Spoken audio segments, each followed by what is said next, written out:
마지막 주일에 어떤 의미를 부여하는 것이 그렇게 또 중요하지는 않지만 그 1년이 12달이고 52주가 있는데 52주가 참 길면 깁니다. 그런데 우리의 이 인생 가운데서 그 1년이 긴 인생 가운데 짧은 순간일 수 있지만 그 하루하루 지나면서 또 1년에 12달에 52번의 그 주일을 맞이하면서 우리가 주님 앞에 드린 예배나 또 말씀들이 지나간 것들이 잊혀지고 기억이 나지 않고 또 다시는 돌아오지 않는 이 마지막 날, 마지막 주일인데 이런 의미에서 우리가 긴 인생을 앞으로 살아갈 인생과 또 지나간 인생들을 돌아보면서 하나님 앞에서 어떠한 신앙을 해야 될 것인가 하는 그런 관점에서 오늘 말씀을 교제할까 합니다. 성도를 위한 복음 세 번째 시간인데 제목은 영원에서 영원까지 계신 그리스도 예수라는 제목으로 교제해 볼까 합니다. 영원에서 영원까지 계신 그리스도. 우리가 예수님의 오늘이 또 마침 이제 크리스마스라고 해서 예수님의 탄생을 기념하는 날인데 분명하게 예수님께서 탄생하신 날을 알 수는 없습니다. 또 혹자는 정확하게 또 날짜를 계산해서 얘기하는 사람도 있지만 언제라고 하는 그 날이 중요한 것이 아니라 예수님이 오셨다고 하는 것이 중요합니다. 그럼 예수님이 그 오심에 대해서 우리는 얼마나 또 깊이 생각할 수 있을까요? 예수님의 오심이 예수님의 탄생이 1년 365일 중에 어느 한 날을 만약에 그 날이 맞다고 12월 25일이 맞다는 또 아니면 1월달 4월달 이렇게 이야기를 하는데 그 날이 중요한 것이 아니라 어떻게 오셨느냐 또 왜 오셨느냐 하는 이러한 것이 더 중요하지 않나 생각을 합니다. 근데 오늘 제가 말씀드리고 싶은 것은 예수님의 그 오심을 탄생이라기보다는 초림이라고 그렇게 말씀을 드리고 싶은데 그 초림을 전체적인 굉장히 넓은 거시적인 안목에서 처음 말씀드린 대로 영원에서 영원까지 계신 그리스도의 그 관점에서 예수님의 첫 번째 오심을 한번 생각해 볼까 합니다. 히브리서 13장 8절 말씀은 예수 그리스도는 어제나 오늘이나 영원토록 동일하시니라 라고 말씀했습니다. 어제나 오늘이나 그분이 항상 동일하신데 그런데 그분은 처음 2000년 전에 이 땅에 오셨는데 그것도 아기 예수의 모습으로 오셨습니다. 그 처녀 마리아의 몸에서 10개월을 계셨습니다. 그리고 그분이 나셔서 그 어린 시절을 다 지나셨고 30세까지 전혀 그분의 어떠함을 드러내지 않고 율법 아래서 율법에 우리가 이루지 못한 것을 다 순종하며 이루신 유일하신 사람으로 예수님이 사셨습니다. 우리가 그 예수 그리스도가 어제나 오늘이나 영원토록 동일하시다는 그 말씀의 뜻이 무엇일까? 그러면은 예수님이 처음 나셨을 때 그리고 점점 키가 자라고 또 그 자라갔던 우리가 태어나서 성장하고 발육하는 것과 똑같이 그렇게 자라시고 변화되셨는데 어떻게 어제나 오늘이나 영원토록 동일하다고 할 수 있을까? 이것을 정말 이 거시적인 그 관점에서 한번 생각해 보겠습니다.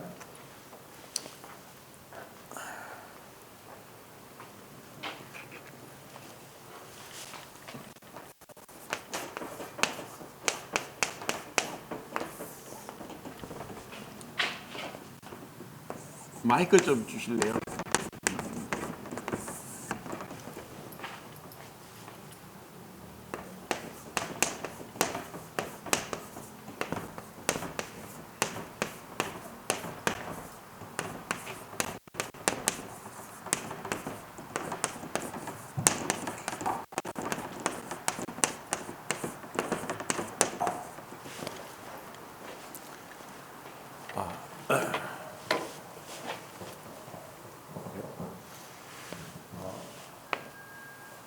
자, 예수님의 그 탄생, 초림을 이 초림만 생각하고, 그리고 다른 교회들이 다 크리스마스를 축하하고 부활절을 축하하고, 또 아니면 그 오순절, 또 이런 종려주일, 그리고 고난주일 이런 식으로 그 절기를 두고 사실 2000년 동안 교회에서 그렇게 절기대로 설교도 하고 그런 기념식도 행하고, 또 오늘도 그렇게 대부분의 교회들이 그렇게 합니다.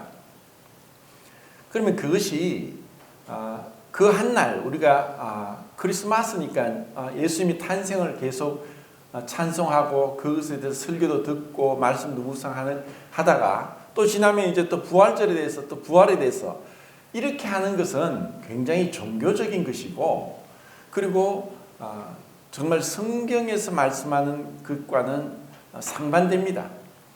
왜냐하면 예수님을 우리가 생각할 때 그분은 영원 전부터 계신 분이고, 그리고 영원토록 계신 분이고, 그분은 변함이 없으십니다.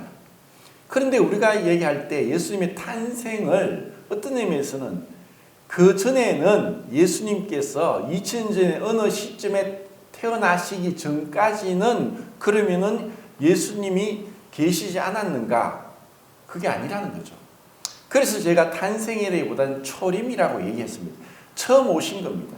그리고 그분은 30년을 사시다가 3년 반 동안의 공생애를 거치시고 십자가에 죽으셨고 사흘 만에 부활하셨고, 그리고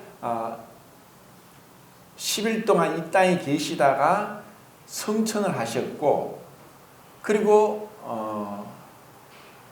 부활하시고 10일 계시고 40일을 계시다가 성천하셨고,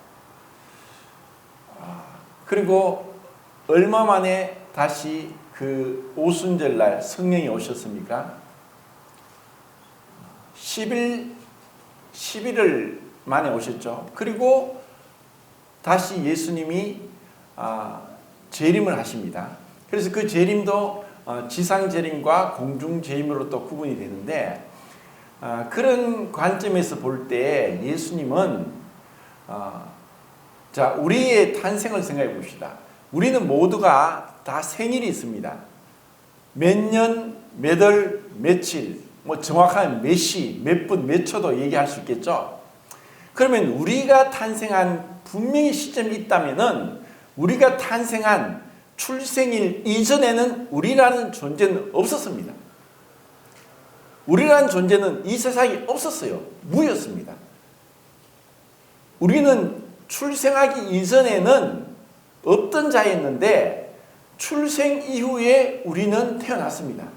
그리고 점점 자라면서 자의식이 생기고 또 생각하고 감정과 또 의지와 또 사리를 분별하고 이렇게 지금까지 와서 우리는 말씀도 듣고 찬송도 예배도 드리고 하는 것입니다.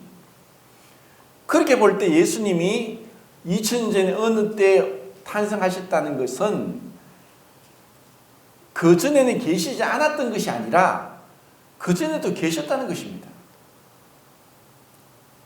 자, 여기서 우리는 우리의 어떤 시각에서, 우리의 어떤 인간적인 관점에서 예수님을 생각하면은 굉장히 우리가 혼돈 가운데 들어가게 됩니다. 예수님은 그러면 그 전에 계셨는데 그럼 어떻게 또 이제 2000전에 그 처녀 마리아의 몸에서 나셨는가? 참 어려운 문제 같습니다.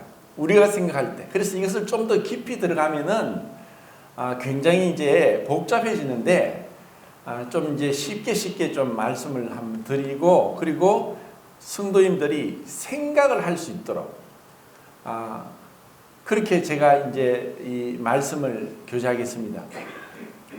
우리의 신앙이 때로는 그 작은 것에 그 순간순간 매 순간 주님과의 교제도 중요하지만 정말 넓은 시야로 정말 영혼에서 영혼까지 그 넓은 시야에서 우리의 신앙을 보는 것 그리고 예수님을 그렇게 보는 것이 얼마나 중요한지 그리고 그렇게 함으로써 인해서 우리에게 그분이 요구하시는 것 그리고 우리가 갈 수 있는 그 신앙을 살았으면 좋겠다는 그런 마음으로 제가 말씀을 드리는 겁니다. 때로는 우리가 구원받았는데 하나님의 자녀인데 영생을 얻었는데 죄사함 받고 거듭났는데 그리고 우리는 천국에 갈 자이고 영원히 살 자인데 왜 이렇게도 옹졸하고 편협되고 모순되고 불합리하고 불완전하게 살아갈 수밖에 없을까 하는 이런 딜레마에 빠지고 분명히 구원받았지만은 어떤 의미에서는 전혀 잘하지 못하고 제한된 가운데 그런 사고와 감정과 그런 의식 가운데 있다는 것이 참 안타깝기도 해서 제가 이제 이렇게 이제 말씀을 교제하게 됩니다.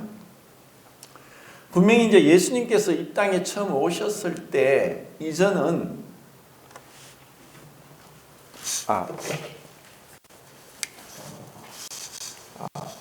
이 초림 이전에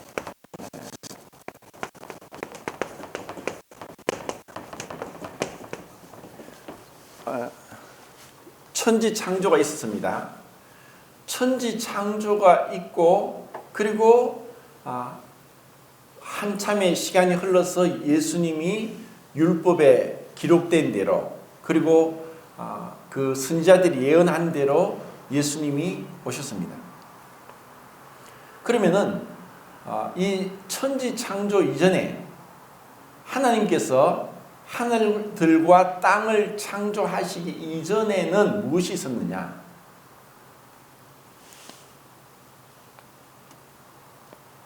그것을 또 성경에서도 말씀하고 있습니다. 그 구절이 이제 욥기서 38장 7절인데 하나님께서 천지를 창조하실 때 우리가 아는 대로 첫째 날부터 여섯째 날까지 빛이 있으라 하시며 빛이 있었고 하면서 천지를 창조하셨습니다. 자, 그러면 그 전에는 뭐였느냐? 자, 천지 창조라는 것은 과학적으로 말하면 시간과 공간을 창조하셨다는 것입니다. 그 전에 시간이 없었어요. 그리고 공간도 없었어요. 이 공간도 없다는 것이 무라는 것도 아니고 또 아니면은 뭐 진공 상태도 아니고 무입니다. 없었습니다. 그런데 그 천지를 창조하시고 나서 그 천지를 창조하시는 그 모든 그 과정들을 지켜본 존재가 있습니다. 무엇이죠?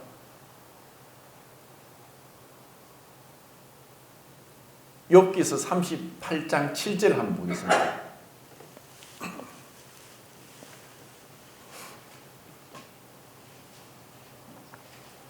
욥기 38장 7절 자, 읽겠습니다.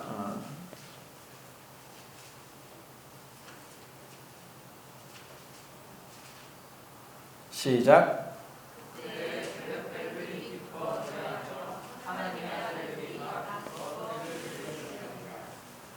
새벽 별들이 무엇이고 하나님의 아들들은 무엇인가? 또 그때는 언제냐? 자, 이거는 그 천지를 창조할 때에 이미 하나님은 성경에 기록되지 않았지만 영적인 존재들인 수많은 천사들을 이미 창조하셨습니다. 그리고 그 천사들이 하나님께서 지금 우리가 살고 있는 이 지구뿐 아니라 이 우주를 창조하시는 것을 그들이 직접 목도하고 보았습니다. 그래서 그들이 천지 창조를 하신 하나님의 위대한 능력과 신성과 권능을 그들은 찬양하고 경배하고 영광을 돌리는 것이 이 기록된 말씀입니다. 그러면 우리 사람을 만들기 전에 하나님께서 창조하신 그 천사들이라는 존재는 어떤 존재인가? 그 천사들은 수가 계시록은 만만이요 천천이라고 했는데 이것은 우리가 그 수를 다 헤아릴 수가 없습니다. 만 곱하기 만 곱하기 천 곱하기 천보다 더 많을 수도 있는 어마어마하게 많은 수의 천사들을 창조하셨고 그리고 그들을 때로는 하나님의 아들들이라고 합니다. 하나님의 어떤 형상대로 그렇게 만들었던 영적인 존재들, 하나님이 영이신 것처럼 그렇게 창조하셨습니다. 그런데 그들이 사람들과 차이가 무엇이냐? 사람들과는 완전하게 다른 비슷한 점도 있지만 차이가 있습니다. 비슷한 점이라고 하면은 하나님이 천지를 창조하시는데 유일하게 하나님의 형상과 모양대로 창조한 피조물이 사람입니다. 어떤 의미에서 우리 사람도 침팬지나 고릴라와 같이 유전인자 DNA의 염기 서열이 99% 같다고 얘기하고 그렇게 얘기를 합니다. 그런데도 우리 사람에게만 하나님의 형상과 모양대로 하나님이 천지를 우리를 창조하셨습니다. 그런 의미에서 천사와 똑같습니다. 그런데 천사와 우리의 차이점이 뭐냐? 천사는 처음부터 하나님께서 각 개별 그 천사들을 수많은 그 천사들을 하나님이 각각 다 창조를 하셨습니다. 그것은 우리가 다 알 수는 없지만 독립적으로 천사 하나하나를 다 다르게 그리고 그 위계 질서 가운데 능력과 지혜와 지식과 여러 가지를 부여하셔서 하나님은 이 시간과 공간 천지 창조를 하시지 않고서도 또 그 천사들을 창조하기 전부터 하나님은 완전하시고 불변하시고 그리고 충만하시고 자족하시고 부족함이 없는 그런 존재 가운데 하나님은 계셨고 그리고 그 하나님은 삼위일체 하나님으로서 서로의 어떤 그 우리가 상상하지 못할 그 기쁨이 충만하고 그리고 그 완전한 그 거룩함 가운데 영광 가운데 계셨습니다. 그분은 천사들을 창조하지 않아도 되었고 또 천지 창조하지 않아도 그분은 부족함이 없이 완전하신 분입니다. 그런데 그분이 천사들을 창조했습니다. 그리고 그 천사들로 하여금 하나님의 영광을 받으셨습니다. 그리고 또 언젠가 이사야서 14장이나 에스겔서 28장처럼 그들 가운데 범죄가 나타났습니다. 타락이 있었습니다. 그리고 그런 타락, 하나님이 시간을 초월하고 항상 계신 분이기 때문에 그 타락한 이 천사들을 심판하기 위한 하나의 과정과 목적으로 천지를 창조하시고 우리 사람을 창조하셨다고 볼 수 있습니다. 그것이 이제 하나님의 그 행하시는 그 일에 있어서 그 목적은 다양하지 한 가지가 아니고 복합적입니다. 그러니까 우리를 그러면은 하나님이 우리 인간을 창조하시는 데는 완전히 다른 방법으로 창조했습니다. 생명의 법칙 가운데 우리 인간을 창조했습니다. 그것은 동물과도 생명의 법칙과 같지만 동물과 또 사람이 다른 점이 있습니다. 동물은 유한하고 소멸되지만 사람은 하나님의 형상과 모양대로 창조되었기 때문에 소멸되지 않습니다. 우리에게 있어서 죽음이란 소멸이 아니라 분리이고 그 존재가 사라지는 것이 아닙니다. 우리의 존재는 시작은 있었습니다. 그런데 끝은 없습니다. 왜? 우리가 영생을 얻든지 영벌을 얻든지 둘 중에 하나입니다. 그런데 동물들은 소멸됩니다. 이것이 차이가 있습니다. 그러면은 우리 사람을 창조하신 것은 자, 아담을 통해서 아담은 어떻게 창조가 되었느냐? 하나님께서 우선 흙으로 만들었습니다. 그리고 그 코에 생기를 불어넣었다. 그래서 생명이 되었다라고 했습니다. 그러면은 이 첫사람 아담을 창조하신 것은 이후에 사람들이 태어나고 있을 것에 대해서 그리고 예수님에 대해서 우리에게 놀라운 것을 가르쳐 줍니다.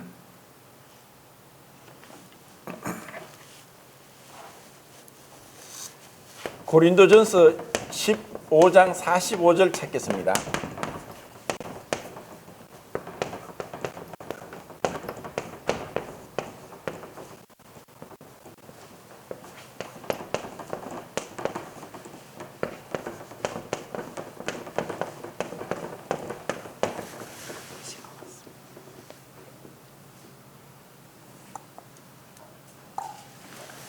마지막 아담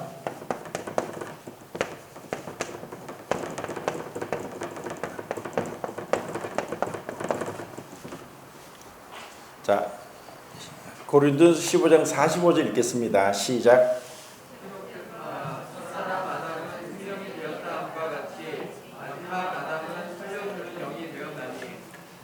47절에 둘째 사람이 나옵니까? 47절 읽겠습니다. 시작. 첫사람은 땅에서 났으니 이제 속한 자이거니와 둘째 사람은 하늘에서 나셨느니라. 이게 굉장히 중요한 말씀이 나오는데 사실 이 말씀은 너무 깊이가 있습니다. 그런데 로마서 5장 14절 말씀에도 아담은 오실자의 모형이다라고 하면서 오실자가 누구냐? 누구의 모형이냐?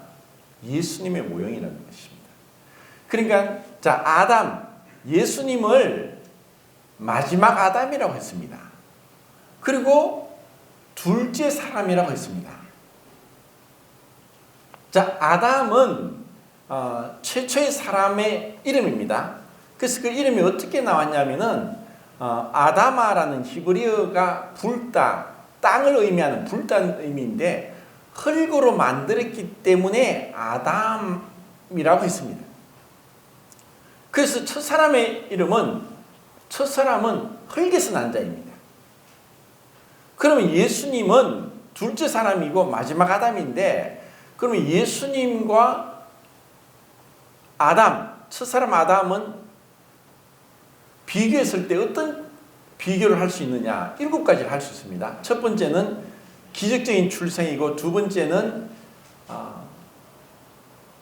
아내가 필요했다는 것이고 세 번째는 아내를 사랑했다는 것이고 네 번째는 하나님의 저주를 받았다는 것이고 그리고 다섯 번째는 대표자라는 것이고 또 여섯 번째는 그 정가, imputation, 정가의 원리 가운데 그렇게 비교가 되는 것이고 또 하나는 우선 이제 처음부터 이야기했습니다. 출생에 있어서 아담은 첫사람 아담은 부모 없이 출생했습니다. 예수님은 아버지 없이 출생했습니다.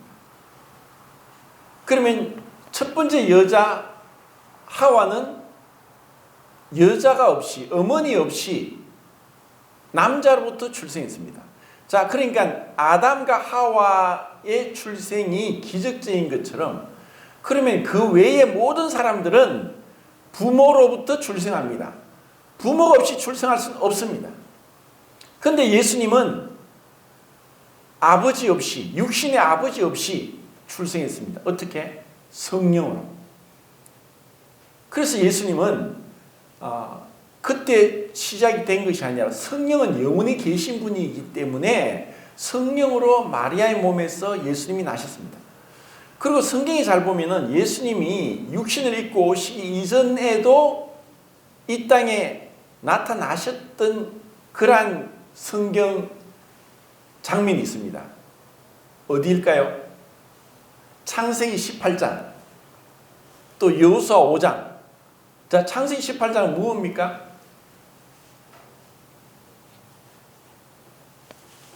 소돔과 고모라를 심판하기 전에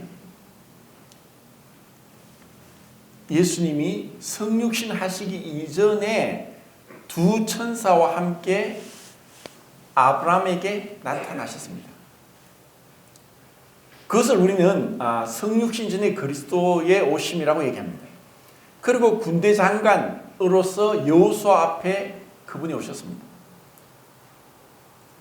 그러면 어떻게 그 예수님을 우리가 만약에 그때로 돌아간다면은 나사렛에서 마리아의 몸에서 난 예수님의 얼굴과 창세기 18장에 여호수아 5장에서 예수님의 얼굴이 똑같을까요? 성경에 없는 건데 저는 똑같다고 생각합니다. 자, 그러면은 이것을 우리가 생각할 때 말도 안 된다.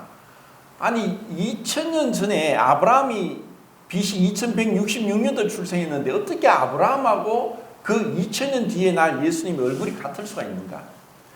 우리는 하나님이 시간 밖에 계시고 시간을 창조하셨고 시간을 통제하시고 시간을 초월해 계신 분이라는 것을 우리는 알아야 됩니다. 그래서 출생에 있어서 그 천사들과 다른 이 사람의 존재, 그렇지만 천사들보다 더 열등한 피조물, 그러한 존재로 우리를 창조했습니다. 그리고 나서 그 다음 동물들과는 다르게 처음부터 하나님은 동물들 암수를 같이 창조했습니다. 그런데 사람만은 남자를 먼저 창조하시고 그 아담에게서 여자를 창조했습니다. 이것도 놀라운 비밀입니다. 이것은 창조의 순서와 창조의 목적이 분명히 나타납니다. 이것은 지금 교회 안에서 교회 질서와도 연관이 됩니다. 이것을 우리가 그냥 생각 없이 그렇게 읽어서는 안 되고 이것은 다 의미가 있고 이것은 너무너무 중요한 진리, 사실을, 영적인 진리를 우리에게 보여준다는 것입니다. 그리고 그 첫사람에게 있어서는 아내를 하나님이 주시기 전까지 무엇을 했느냐? 동물들의 이름을 다 지어주었습니다. 분명히 하와를 창조하기 이전에 아담은 존재했었고 또 하나님과 교제했었고 수많은 동물들의 이름을 지어줄 정도로 그는 분명히 그 의식이 있었고 했습니다. 그런데 그에게 무엇이 부족했는가? 아내가 없다는 것을 알게 하셨습니다. 그리고 그 아담에게서 그 남자에게서 그것도 그 갈빗배에서 그 하나님이 돕는 배필을 하나님이 창조하셨습니다. 그래서 아내가 필요했고 그리고 그 아내를 사랑했다는 것, 그것을 어떻게 알 수 있느냐? 분명히 범죄는 그러니까 여자가 먼저 범죄했습니다. 여자가 하나님 말씀을 불순종했습니다. 그것은 아담이 알았습니다. 하나님 말씀을 불순종했다. 반드시 죽는다고 했는데 죽는다는 것, 이 모든 것을 아담이 알았었고 아담이 그 선악과를 먹은 것은 분명히 나중에 이제 대표에 대해서 말씀드리는데 아담이 먼저 먹은 것이 아니라 여자가 먼저 먹었음에도 불구하고 아담이 먹었다고 하는 것은 또 왜 그런가? 그럼 왜 아담은 그것을 알고 먹었을까? 모르고 먹었을까? 아담은 알고 먹었습니다.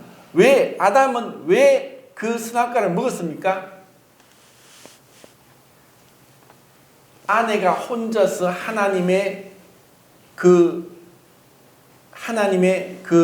심판을 받기를 원치 않았고 아내를 사랑함으로 아내를 홀로 내버려두지 않고 같이 그렇게 한 것도 있었고, 또 어떤 의미에서는 하나님과 같이 되고자 하는 그런 욕망도 있었고, 그것이 복합적입니다. 그렇게 해서 아담이 선악과를 알고 먹었고 아내와 같이 처벌받고자 하는 마음으로, 사랑하는 마음으로 먹었고, 그러므로 하나님의 저주를 받았습니다. 이것은 예수님께서 오신 것도 동일합니다. 예수님은 이 땅에 오실 때 오신 목적은 복합적인데, 첫 번째는 죽기 위해 왔습니다. 그러면 죽는 것은 왜 죽느냐? 율법을 범한 것에 대한 율법의 저주를 받기 위해 오신 것입니다. 예수님은 처음부터 죽기 위해 오시고 작정하시고 오신 겁니다. 오직 그 길만이 우리를 구원할 수 있는 유일한 길이고, 그리고 하나님이 왜 인간의 몸을 입고 오셨느냐? 하나님은 죽을 수 없습니다. 하나님은 모든 걸 할 수 있습니다. 그런데 그분은 죄를 범할 수도 없고 죽을 수 없습니다. 그런데 하나님이 여자의 몸에 나신 겁니다. 그리고 그 아담은 어떻게 보면 로마서 5장 12절에 이름으로 한 사람으로 말미암아 죄가 세상에 들어오고 죄로 말미암아 사망이 왔나니 이와 같이 모든 사람이 죄를 범하였으므로 사망이 모르는 사람에게 이르렀느니라. 자, 이것이 이제 아담이 우리 대표였는데, 하나님이 대표로 세우고 대표로 우리의 대표가 되게 하셨습니다. 그래서 우리가 왜 죄인이 되었느냐? 근본적으로는 아담 때문에 우리는 죄인으로 태어나는 것입니다. 그리고 우리는 죄인으로 태어났기 때문에 죄를 짓는 것입니다. 아담이 죄를 범했어요. 그런데 우리에게 그 죄가 온 거예요. 왜 이렇게 했습니까? 하나님 불공평합니다. 아니, 말도 안 됩니다. 아담이 죄를 범했는데 왜 내가 죄인이 됩니까? 그것은 하나님이 너도 아담 안에 있었다. 그것은 이 세상에 그 어떠한 이 땅에 태어난 사람들을 그 자리에 앉혀놓아도 아담과 똑같이 행동한다는 것입니다. 그래서 우리는 아담 안에서 범죄했습니다. 그러면 왜 아담을 그런 대표로 세웠습니까? 그것은 둘째 사람 예수님을 통해서 우리에게 하나님의 축복이 임하게 하기 위한 놀라운 하나님의 계획이었습니다. 이렇게 하지 않고서는 우리는 어떻게 보면, 자, 천사를 생각하면 천사가 범죄했는데 구원받을 수 있습니까? 구원받을 수 없습니다. 왜 받을 수 없습니까? 천사는 죽지 않습니다.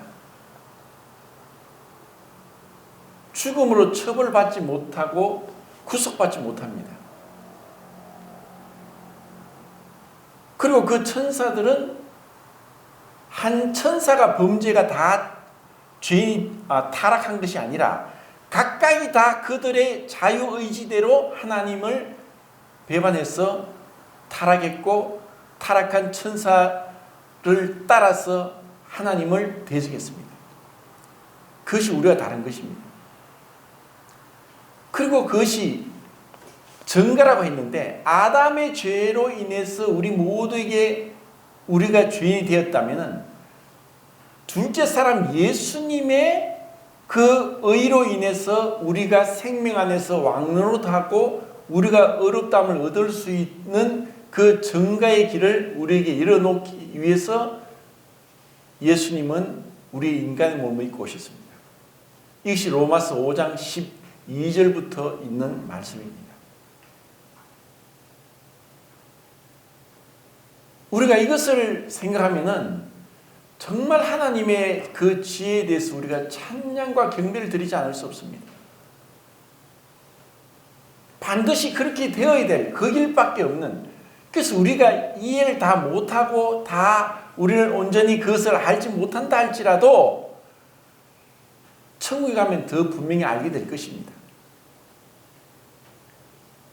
우리를 그렇게 그 생명의 법칙 안에서 그 불완전한, 그리고 이 아담 안에서 고통 가운데 두게 하신 것은, 자, 여기서 예수님을 마지막 아담이라고 했습니다. 마지막 아담. 그럼 왜 마지막 아담이라고 했고 또 둘째 사람이라고 했느냐?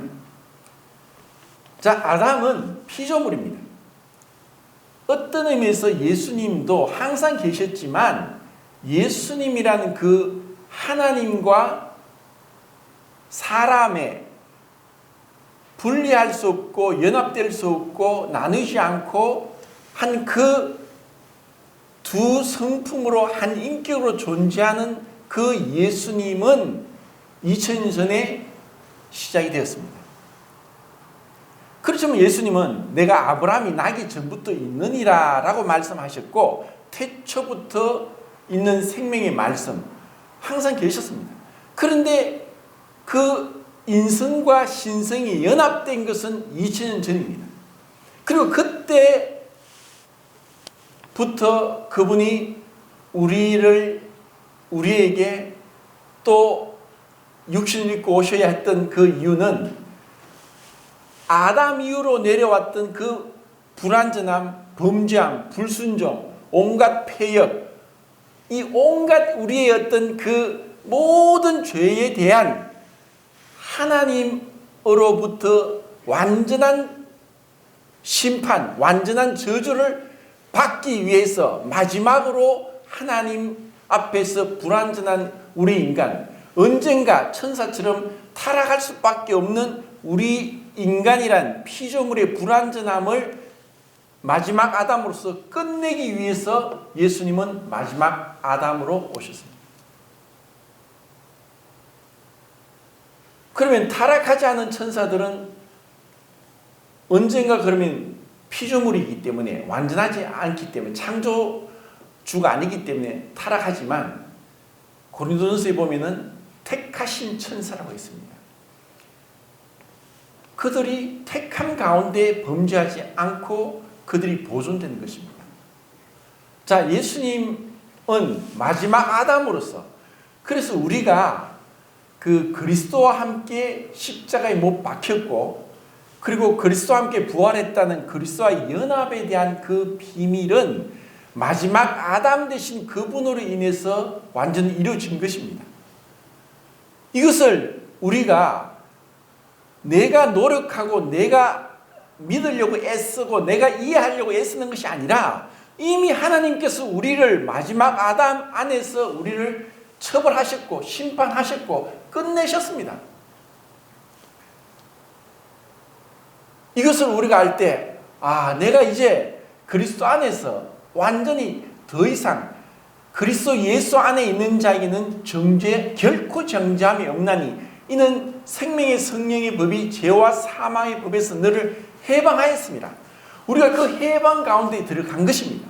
그래서 이것은 어떤 의미에서는 죄의 형벌로부터의 완전한 구원이고 죄의 권세로부터 구원을 받을 능력을 이미 우리에게 부여하셨다는 것입니다. 좀 어렵게 생각되시는지 모르겠지만 이제 마지막 아담으로서 우리는 그분 안에서 하나님으로부터 심판을 받았고 이제 둘째 사람으로서 그분의 부활에 연합된 자가 되었습니다. 자, 그리고 예수님의 그 부활과 그리고 성천 그리고 다시 이 땅에 오심, 자, 그 과정 가운데 우리가 있는데 예수님은 이제 그 부활하시고서 계속 그 부활의 몸으로 영원토록 계신다는 것이 우리에게는 너무나 확실한 소망입니다. 자, 히브리서 7장을 보겠습니다. 히브리서 7장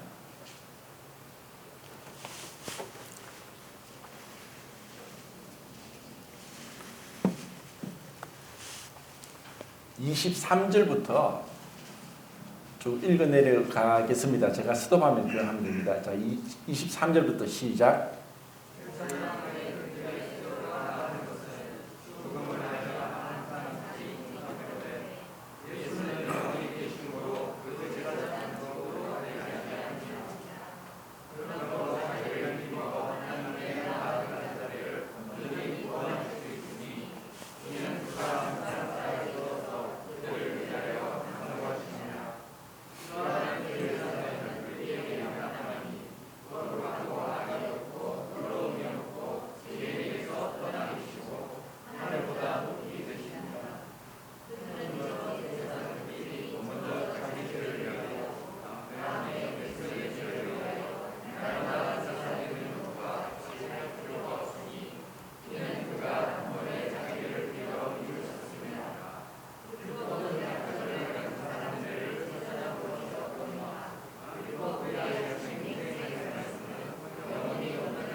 예, 다 읽었는데, 자, 제사장은 그 유대인들에게 있어서 제사장이 없으면은 하나님께 갈 수 없습니다. 왜냐하면은 제사장은 하나님과 사람 사이의 중보의 역할을 합니다. 하나님은 영이시고 거룩하시기 때문에 하나님을 우리 인간에게 나타내면 우리는 다 죽습니다. 죽을 수밖에 없어요. 하나님은 마치 지푸라기가 불에 넣으면 순식간에 사라지듯이 우리는 순식간에 죽어버려요. 그리고 우리 인간이 하나님을 이 상태로 본다는 것은 마치 우리가 용광로에 들어가면 순식간에 녹는 것보다도 더 분명하게 하나님 앞에 나설 자가 아무도 없습니다. 그래서 우리 인간에게 있어서는 반드시 제사장이 필요한 것입니다. 제사장은 하나님과 사람 사이 중보를 역할을 합니다. 그래서 그 제사장을 세웠고 그 제사장은 연약하고 죄가 있으니까 계속 제사장들이 수많은 제사장이 필요했습니다. 그리고 그 제사장도 연약의 사였고 최초의 제사장 둘은 하나님의 즉각적인 심판에 죽었습니다. 아론의 두 아들 나답과 아비후. 자, 하나님이 얼마나 거룩하냐. 우리 인간 피조물과는 도저히 함께 할 수 없습니다. 그런데 하나님이 이 우리 사람을 제사장을 누구를 세웠냐? 아들을 세웠다는 것입니다. 그런데 그 아들이 어떤 존재냐? 완전한 하나님입니다. 그리고 그분은 완전한 사람입니다. 그래서 우리의 제사장으로서 영원히 계시고 그러면서 우리는 하나님과의 그 교제 가운데 들어갈 수 있도록 제사장 대신 아들 대제사장이 우리의 중보 역할을 하는 것입니다. 그리고 그 예수님이 육신 입고 오셔서 우리와 똑같은 우리의 육신의 연약함을 가지고 계셨지만 죄는 없었습니다. 자, 육신의 연약함이란 것은 이 육신의 연약함은 피곤하고 목마르고 먹어야 되고 잠을 자야 되고 하는 이러한 연약함을 가지고 계셨습니다. 그런데 예수님이 죄는 없었지만 그런 연약함을 가지고 계셨고 죽으시고 다시 부활하심으로 더 이상 연약함이 없는 완전한 부활의 몸을 입게 되었습니다. 그리고 그것이 영원토록 그 부활의 몸을 입고 있습니다. 자, 여기서 제가 이렇게 말씀을 드리는 좀 어렵게 생각할지 모르지만 저도 좀 쉽게 하려고 했는데 조금 어려워진 것 같습니다. 우리는 구원받았지만 아직까지 우리의 구원은 점진적인 그 과정 가운데 있고 신분적으로는 온전해졌지만 우리의 상태는 계속 가야 됩니다. 우리의 구원이 완전해지기 위해서는 세 가지 조건이 필요합니다. 첫 번째, 사단이 무주경에 완전히 갇혀야 되고, 두 번째, 이 세상이 새하늘과 새 땅이 와야 되고, 세 번째, 우리의 몸이 신령한 몸을 입어야 됩니다. 그러면 우리의 그 구원은 영화로움 가운데서 어떠한 구원이냐? 더 이상 늙지도 않고 병들지도 않고 죽지도 않고 어떠한 연약함도 없습니다. 그런데 지금은 우리는 구원받았음에도 불구하고 여전히 우리의 지각이 편협되어 있고 불완전하고 모순됩니다. 우리의 감정도 완전히 이건 뒤죽박죽입니다. 기쁨과 슬픔이 이 조절이 잘 안 됩니다. 우리의 의지도 마음먹은 대로 안 됩니다. 마음은 원이지만 육신이 약하도다 하면서 우리의 의지는 계속 우리를 헤맵니다. 그래서 이것을 이 복음으로서 일한 그 우리의 모습을 너무나 아름답게 표현한 것이 그 아더 핑크의 말입니다. 복음은 인간의 육적인 마음이 받아들이기는 너무나 영적이며 그의 교만을 꺾기는 너무나 겸손하며 그의 저항하는 의지가 굴복하기에는 너무나 강요적이며 그의 어두운 지각이 이해하기에는 너무나 숭고하며 그의 땅에 속한 욕망이 좋아하기에는 너무나 거룩하다. 그래서 우리가 복음을 깨달았는데 그런데도 우리는 여전히 육적이고 연약하고 또 이해가 안 되고 이런 연약함을 우리는 다 가지고 있습니다. 육체의 연약함. 우리가 구원받았다고 해서 갑자기 키가 작은 사람 키가 크지도 않습니다. 그렇다고 해서 키가 작은 사람이 키가 작다는 콤플렉스를 벗어나지도 않습니다. 우리가 구원받았다고 해서 우리의 머리가 좋아지고 우리가 감정을 컨트롤하고 우리의 의지가 굳건하고 변함없이 서 있느냐? 그렇지 않습니다. 때로는 너무나 연약해서 세상에 믿지 않는 자보다 더 보잘것없고 연약하고 너무나 안타까운 그러한 연약함을 우리는 부모로부터 조부모로부터 물려받았습니다. 그래서 이 구원받은 자들 중에서도 저처럼 눈이 잘 안 보일 수도 있고 또 아니면 또 여러 가지 신체적인 어떤 이상이 문제가 있을 수도 있고 아니면 또 계속 기억력이 안 좋아서 맨날 잊어버릴 수도 있고 아니면 판단력이 좋지 않아서 맨날 실수할 수도 있고 이런 많은 연약함과 모순감 가운데 있습니다. 그런데 우리는 압니다. 언젠가 주님이 다시 재림하시고 우리를 데려가시고 우리를 변화시켜 주시고 그리고 우리를 영원토록 온전하게 우리를 영화롭게 하셔서 영생복락을 누리게 할 것을 압니다.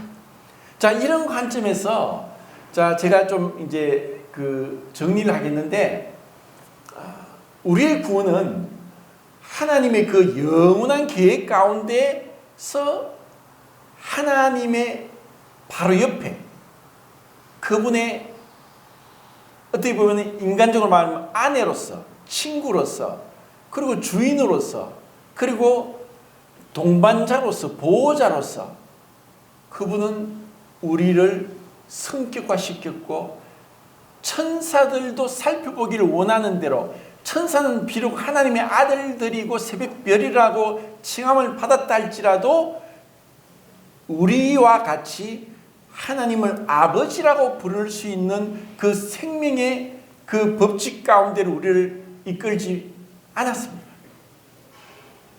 그리고 우리를 처음에는 천사보다 열등한 육체라는 한계를 갖고 태어났지만 이제는 부활의 몸을 입음으로 예수님과 동등한 부활의 몸과 같이 되어서 천사들을 다스리고 이 우주를 다스리고 하나님과 연합된 가운데서 그분의 기쁨과 그분의 충만한 가운데로 우리를 이끌어 주셨습니다. 이것이 우리의 구원입니다. 자, 고린도전서 15장을 다시 보겠습니다. 보고 이제 말씀을 마치겠습니다.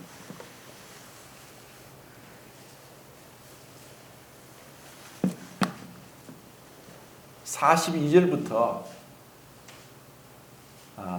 58절까지 읽으면 너무 길겠죠. 42절부터 한번 읽어보겠습니다. 제가 수도하면 시작.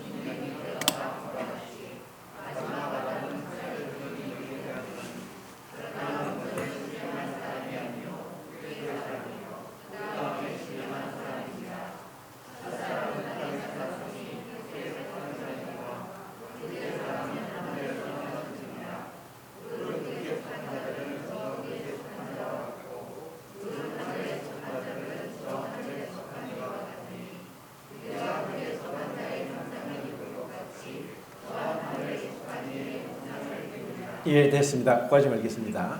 자, 여기서 자, 예수님의 탄생을 기념하는 이 2022년도 마지막 주일날 제가 이 예수님의 그 탄생을 이제 묵상하면서 이 탄생만을 묵상해서는 안 된다. 우리는 그분의 죽으심과 부활과 성천과 재림, 그리고 그분이 이 땅에 오시기 전부터 존재하셨는데 왜 육신을 입고 오셨고 또 부활하시고 나서 이제 그분이 어떻게 계시는가, 그리고 그 예수님이 이 땅에 이 시간 세계 속에 들어오시면서 이루고자 했던 것이 죄사함과 거듭남과 우리를 천국에 이끌기 위한 것은 모든 것이 아니라 한 부분이란 것입니다. 그리고 그 또 다른 부분, 그 주님의 성육신의 그 비밀스러운 그 계획 안에는 지금 읽은 말씀처럼 우리가 썩을 것으로 심고 썩지 않을 것으로 다시 살아나고, 욕된 것으로 심고 영광스러운 것으로 다시 살아나고, 약한 것으로 심고 강한 것으로 다시 살아나고, 육의 몸으로 심고 신령한 몸으로 다시 살아나서 하늘의 영원한 영원 전부터 계셨던 그 완전히 충족하고 부족함이 없고 그리고 영화롭고 거룩했던 그 하나님의 그 영원한 영광 가운데로 이 땅에 속했던 자, 죄인이었던 자, 원수되었던 자, 경건치 않고 연약했던 이러한 자를 그와 같이 하나님과 같이 신들이라는 존재로 우리를 신격화시키고 우리를 그리스도와 완전한 연합 가운데 들어가게 해서 우리와 영원토록 그분의 지고지선하시고 완전하신 그분의 성품을 영혼의 시간을 통해서 알아가도록 우리를 태어나게 하셨고 구원하셨고 지금까지 우리를 점진적인 성화 가운데 두신다는 겁니다. 제가 정말 이런 것들을 생각하고 묵상하면서 말씀을 드렸는데 혹시 어려울 수도 있고 또 이해가 안 될 수도 있겠지만 우리가 평생을 이 말씀 가운데서 하나님의 이 말씀의 깊이를 계속 배워가는 학생으로서 제자로서 주님을 계속 알아갔으면 좋겠습니다. 이상입니다.